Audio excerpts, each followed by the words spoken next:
500 जंगजू या फाइटर्स, मुकाबले में हजारों की ट्रेंड आर्मी और 40 दिन। ये कोई ऐतिहासिक कहानी नहीं, बल्कि इन दिनों लेबनान में हिजबुल्लाह और इसराइल के बीच चल रही जंग का मंजर है और एकदम सच बात है।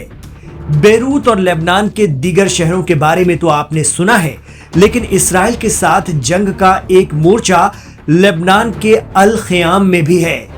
अल ख़याम छोटा सा टाउन है।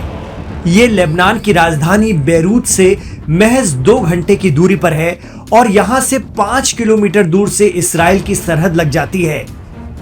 जब अक्टूबर की शुरुआत में हिजबुल्लाह और इसराइल की जंग शुरू हुई तो पहले तो इसराइल ने जबरदस्त एयर स्ट्राइक की, लेकिन जब हिजबुल्लाह के हौसले पस्त नहीं कर पाया तो जमीनी जंग में उतरी आईडीएफ। लेकिन साउथ लेबनान गजा नहीं है और ना ही हिजबुल्लाह हमास। जंग के 50 दिनों बाद भी इसराइल लेबनान का एक गांव भी कब्जा नहीं कर पाया। इसी तरह अल ख़याम कस्बे में भी इसराइल को जबरदस्त टक्कर मिल रही है। खास बात यह है कि महज 5 किलोमीटर दूर से यहां भारी इस्राएली फौज का जमावड़ा है, मैं असलहा। लेकिन मीडिया रिपोर्ट्स में दावा किया जा रहा है कि यहां हिजबुल्लाह के 500 लड़ाके मुकाबले में हैं हजारों की इस्राएली फौज से। फिर भी इसराइल आगे नहीं बढ़ पा रहा है। बताया जा रहा है कि यहां से हर 1-2 दिन में इस्राएली फौजियों की लाशें जाती हैं। यानी जमीनी जंग के 40 दिन बाद भी इसराइल लेबनान के अल ख़याम को जीत नहीं पाया है।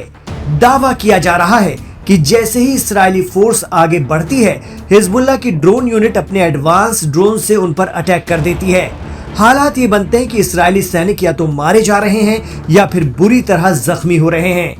यही वजह है कि अल ख़याम के मोर्चे पर इसराइल का बुरा हाल है और यहाँ कुछ सैकड़ा हिजबुल्लाह लड़ाके हजारों इसराइली फौजियों पर भारी पड़ रहे हैं। एसोसिएटेड प्रेस के एक वीडियो में दिखाया गया है कि 9 साल पहले यानी साल 2015 में भी इसराइल ने अल ख़याम पर हमला किया था। उस वक्त अल सुबह जब लोग गहरी नींद में सो रहे थे, इसराइली फोर्सेज यहाँ पहुंची और जोरदार बमबारी की, लेकिन अल ख़याम में तैनात हिजबुल्लाह लड़ाकों ने उन्हें तब भी खदेड़ दिया था। और अब सीधी जंग में भी इसराइल अल ख़याम शहर के अंदर नहीं पहुंच पा रहा है। बताया तो ये भी जाता है कि रणनीतिक नजरिए से अल ख़याम जीतना इसराइल के लिए बेहद जरूरी है, लेकिन हिजबुल्लाह के हौसलों के आगे वो पस्त है। बहरहाल जंग अभी जारी है और अल ख़याम हिजबुल्लाह के पास ही है।